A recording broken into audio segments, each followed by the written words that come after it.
Silchar news 24 এ আপনাদেরকে স্বাগতম জানাই। আজ হলো 1 মার্চ শনিবার। আজকের কয়েকটি বিশেষ গুরুত্বপূর্ণ খবর নিয়ে আসলাম। এর প্রথম খবরটি হলো ব্যাংকের গ্রাহক সকলদের জন্য এসেছে একটি বিশেষ খবর। এই মার্চ মাসেতে ব্যাংক সমূহ শনিবার রবিবার ছেড়ে অনেক দিন বন্ধ থাকিবে। মার্চ মাসেতে প্রায় 14 দিনের মতো ব্যাংক সমূহ বন্ধ থাকিবে। এই মার্চ মাসেতে হোলি থেকে শুরু করে ঈদ উল ফিতরের হলিডে থাকিবে। মার্চ মাসেতে ব্যাংক সমূহ বন্ধের তালিকা ভিডিওর স্ক্রিনে দেওয়া রয়েছে, আপনারা দেখে নিতে পারেন।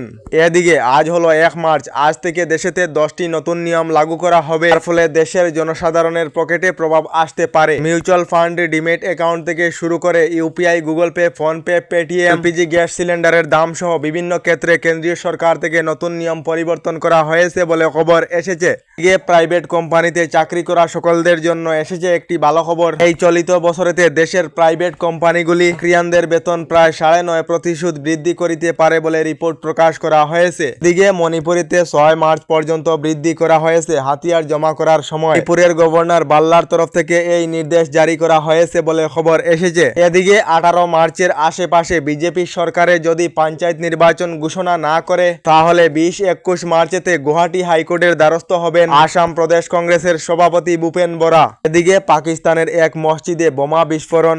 এই বোমা বিস্ফোরণের ফলে 5 জন লোক নিহত এবং কয়েকজন লোক আহত রয়েছেন। পাকিস্তানের খাইবার পাখতুনখোয়া প্রদেশের কুকুরাতে এই ভয়ঙ্কর বোমা বিস্ফোরণের ঘটনা সংঘটিত হয়েছে বলে খবর এসেছে। এদিকে আসাম সরকার আবার ঋণ নেওয়ার জন্য প্রস্তুত হয়েছে। এই মার্চ মাসেতে আবার রাজ্য সরকারের তরফ থেকে ঋণ নেওয়া হবে। আগামী 4 মার্চেতে রাজ্য সরকার আবার 900 কোটি টাকার ঋণ নেবে বলে খবর এসেছে। এদিকে সহজে জেল থেকে বের হতে পারবেন না ইউএসটিএম আচার্য মাহবুবুল হক, জানিয়েছেন রাজ্যের মুখ্যমন্ত্রী ডক্টর হিমন্ত বিশ্ব শর্মা। মুখ্যমন্ত্রী ডক্টর হিমন্ত বিশ্ব শর্মা জানিয়েছেন ইউএসটিএম এর স্বত্বাধিকারী মাহবুবুল হক আরো অনেক দিন জেলে থাকিতে হবে। এদিকে আবার মুখ্যমন্ত্রী ডক্টর হিমন্ত বিশ্ব শর্মার মুখে আসামের মুসলমানদের প্রশংসা। মন্ত্রী ডক্টর হিমন্ত বিশ্ব শর্মা জানিয়েছেন আসামের মুসলমানদের কেন বদনাম করিতে হবে, কারণ হলো আসামের কোনো মুসলমান ইউসিসির বিরোধিতা করেনি। বর্তমান সময়ে 2-3টি বিয়ে করা মুসলমান আসামে নেই বলে মন্তব্য করেছেন মুখ্যমন্ত্রী ডক্টর হিমন্ত বিশ্ব শর্মা। এদিকে রাজ্যের যুবক যুবতীদের জন্য এসেছে একটি ভালো খবর। আইটিআই পাশ করা যুবক যুবতীদের জন্য রাজ্যের মুখ্যমন্ত্রী ডক্টর হিমন্ত বিশ্ব শর্মার বৃহৎ ঘোষণা। আইটিআই পাশ করা রাজ্যের 2 লাখ যুবক যুবতীদেরকে দেওয়া হবে চাকরি। অ্যাডভান্টেজ আসাম 2.0 তে রাজ্যের মুখ্যমন্ত্রী ডক্টর হিমন্ত বিশ্ব শর্মার বৃহৎ ঘোষণা।